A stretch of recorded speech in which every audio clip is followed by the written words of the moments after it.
Hi, this is Matt once again. Welcome back to another video, and this is a paid request from Nate. Thank you so much for that.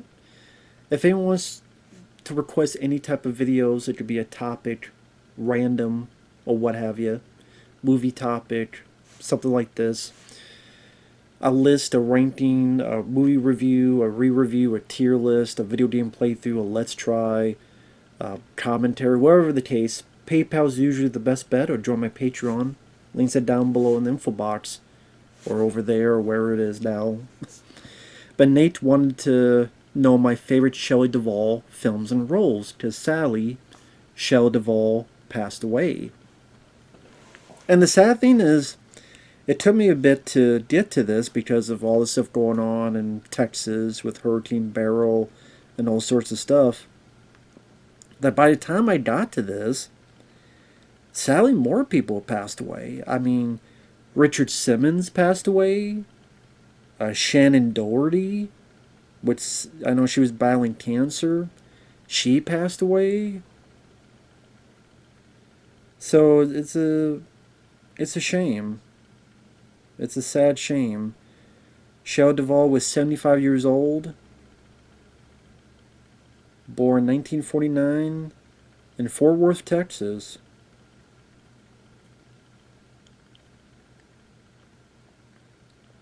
So again, it's a shame. And again, Richard Simmons passed, Shannon Doherty from cancer. So I mean, it's a depressing bit of business. And sadly, Shelley Duvall, I looked up her filmography. She didn't do a whole lot of movies, especially not a whole lot that I've seen.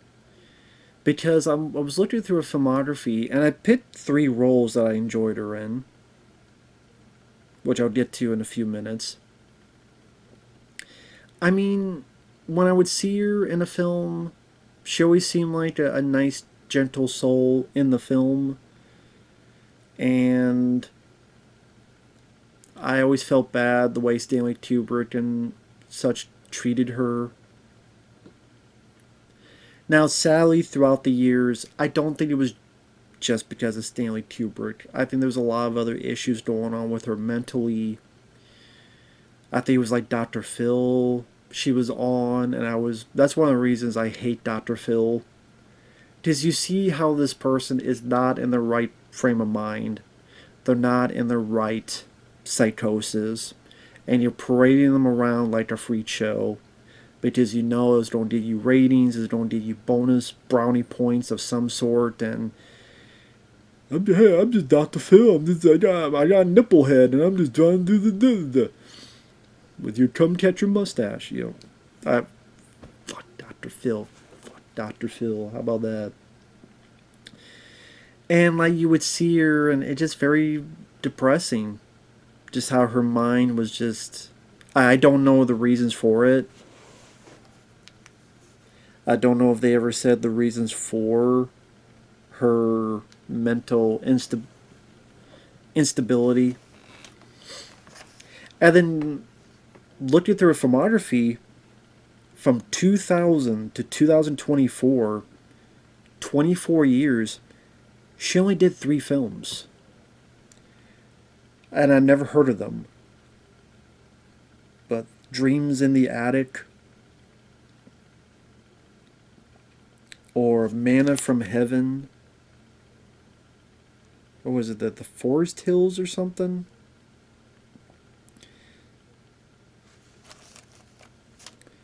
Like I said, I never even heard of these films. Now, more than likely, it's because of number one, she was never really a box office attraction. Like I said, she didn't do a whole lot of films. I would say her 2 claims to fame are 2 of the 3 I'm going to mention: Wendy from The Shining, 1980 film, and Olive Oil from Popeye, the Robin Williams film. And the third one I have is the character Jenny, Christopher Lloyd's wife, in Suburban Commando. So, though I would say those are my favorite Shelley Duvall films and roles. I know she was in Time Bandits. I'm not big on that film like other people are.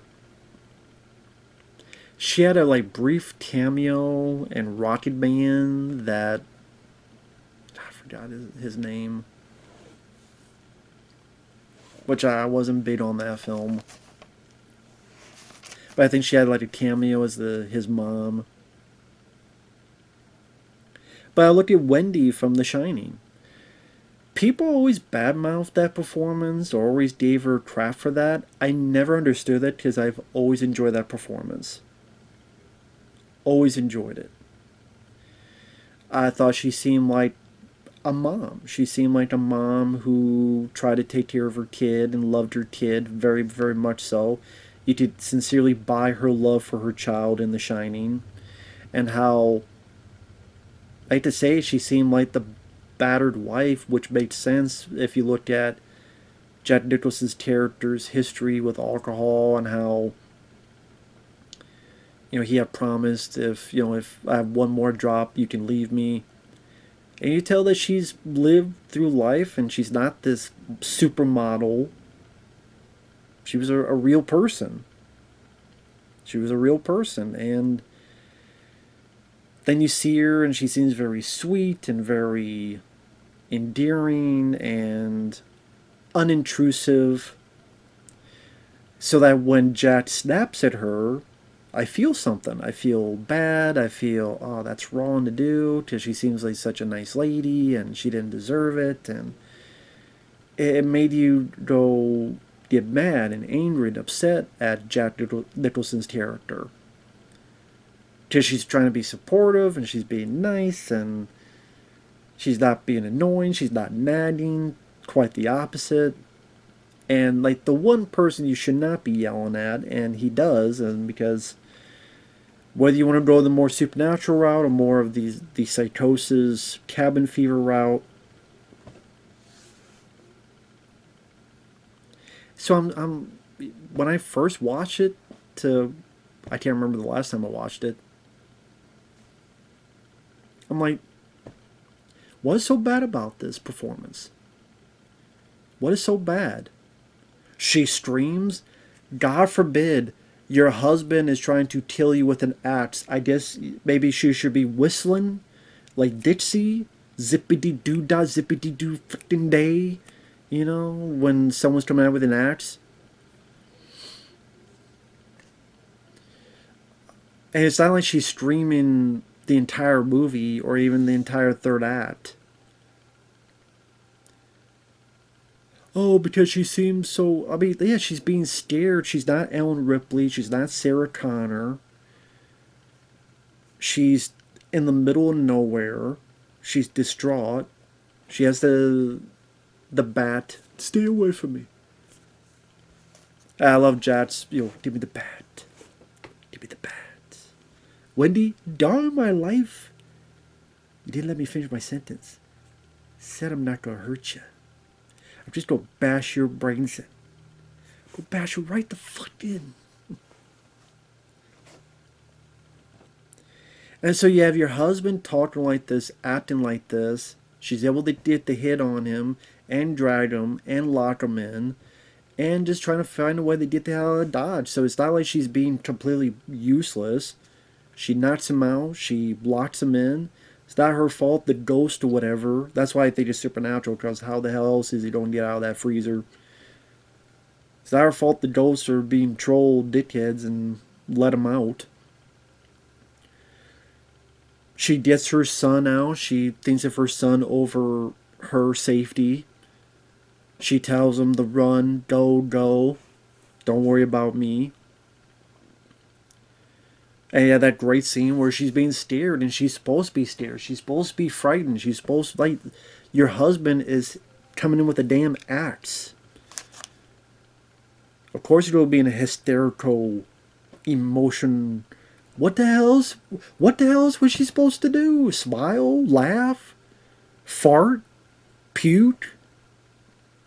Finger herself? What the hell was she supposed to do? So again, people who badmouth the performance, I don't know what the hell up with them. You can kiss my ass. How about that? I can say that. Because I said it, I'll say it again. Kiss my ass. For all the crap she got. She never got the credit she deserved. She gave a very emotional performance. Especially on the condition she was working on, when you have this I like Stanley Kubrick. I liked as a director. He's a dickhead. He was a dickhead in real life. Treated her poorly. Did not need to do that. Okay? You hired an actor. You hired her to act. So just tell her what she needs to do and have her act. That's just me, though. That's just my thoughts on the matter. And I'm trying to think what else I could say. Just a constant amount of emotional distraught that the guy would just give her consistently. She didn't deserve that. I didn't. And that's one thing you could call Stanley Kubrick. I mean, granted, he's dead. But even like when he was alive, and throughout the mid '90s, people called him out on it, going, "Hey, this is kind of crappy what you did. What the hell?" And I don't think he ever apologized. So, yeah, that to me is pretty crappy business. But yeah, loved her in The Shining. I always thought she did a great job. Again, never understood the crap people gave her for that. I think it's a bunch of BS.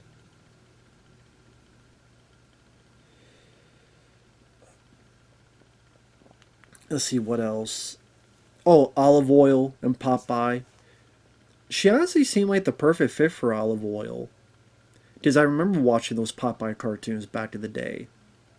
Before I saw the film, I watched those cartoons where Popeye's fighting the pirates and saving Olive Oil, and you see the way she looks and her voice, and she just seemed like the spitting image of Olive Oil. And that's a film I don't mind, Popeye. It does have its issues. It was an interesting decision to make Popeye musical. Maybe would not have been my first choice.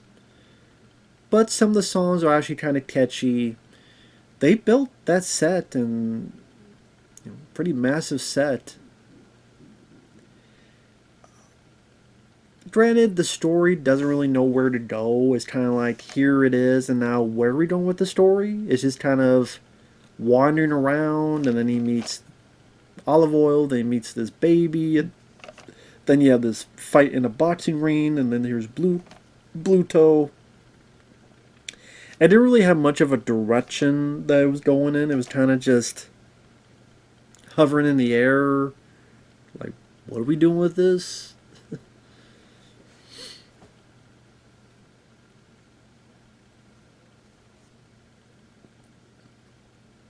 Also, I don't know if we really needed an origin story.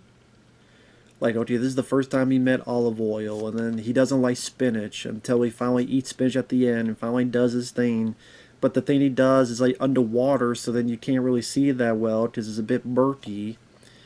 And you kind of want to see him do it to Blue Toe, kick his ass, take his names. But there's some fun cartoonish quality.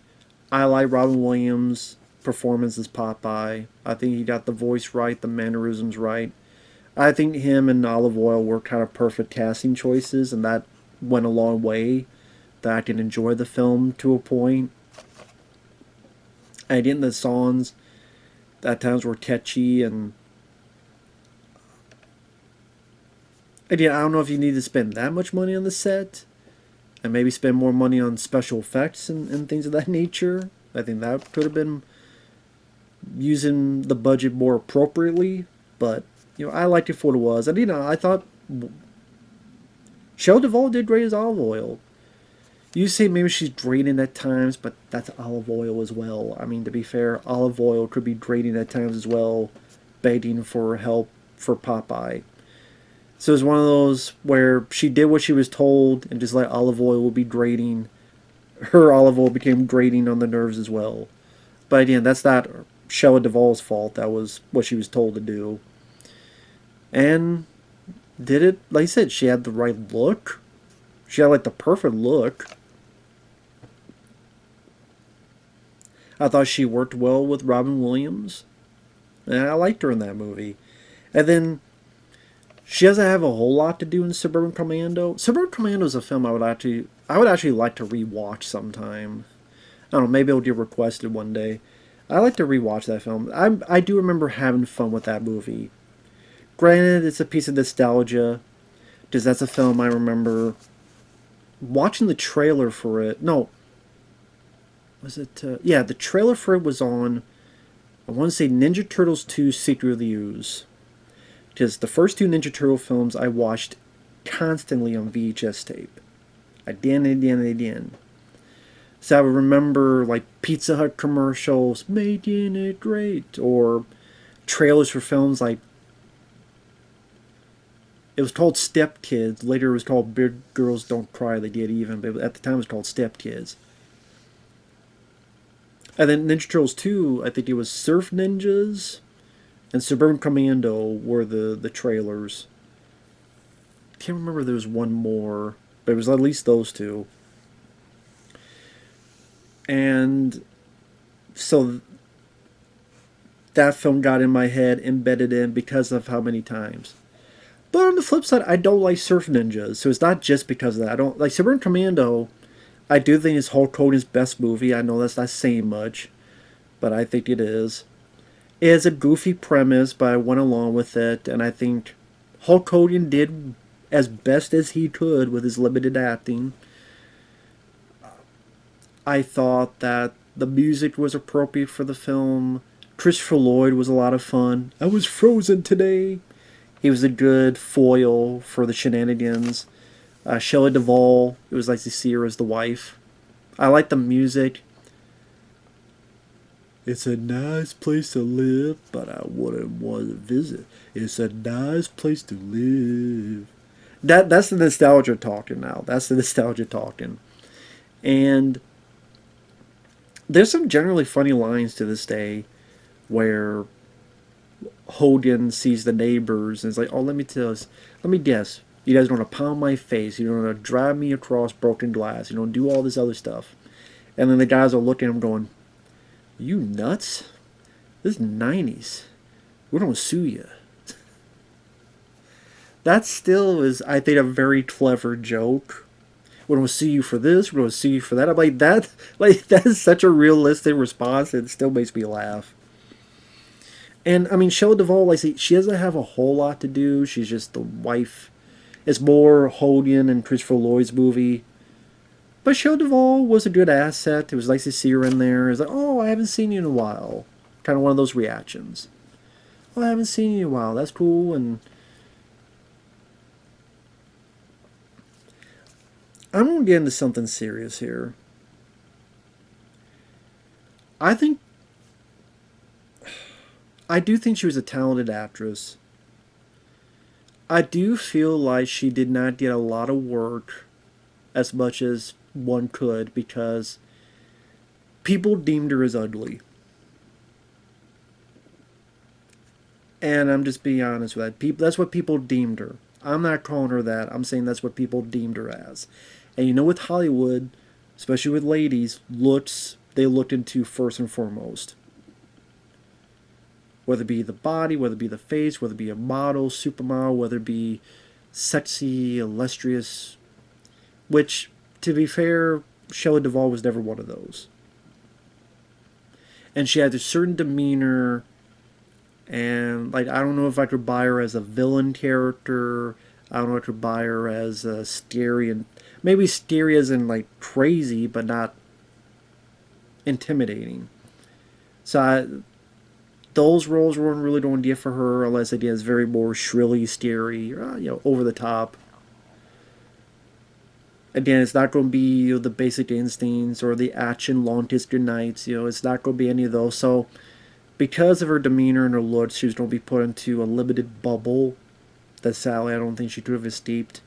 And then later on with her mental illness, whatever had caused that, again, I don't know for certain. She sadly didn't have as big of a career as she could have or maybe deserved. And it's a shame. It's a shame because I would like to have seen her in more bigger, prosperous projects. And, it's too bad. I think again the Shining and Popeye are going to be the two films people remember the most, and pretty much every article is going to be referencing The Shining. Makes sense. She did a great job of that. It's a great movie. But yeah, it is a shame that it seemed like her life sadly took a depressing turn. I don't know how she was in the last years of her life. I do hope she found some happiness. I do hope she found a bit of. I know Dead Pit. It's these friends I have. They interviewed her at one point, and I thought this was very stand up for them. People are like, oh, you don't show the interview? They're like, nah, she wasn't in her right state of mind. And I credit that's how good those guys are. They could have done it to get the views. Like, oh, there's the buzz. Let me put this up on my YouTube channel. They didn't do that. They were actual moral fiber type of human beings and said, no, she didn't really seem in the best mental faculties. I thought that was the right decision, the right call, and that shows how stand up those guys are, Satanical Bill, so huge credit to them. And I just hope she found I hope she found some kind of happiness in the last years of her life. I hope so. Didn't she seem like a nice lady? By early interviews. Feel bad for what happened to her in The Shining. For what little she did a good job in those films. And, yeah. May she rest in peace. So thanks for watching. Take care, and we'll see you guys later. Bye-bye.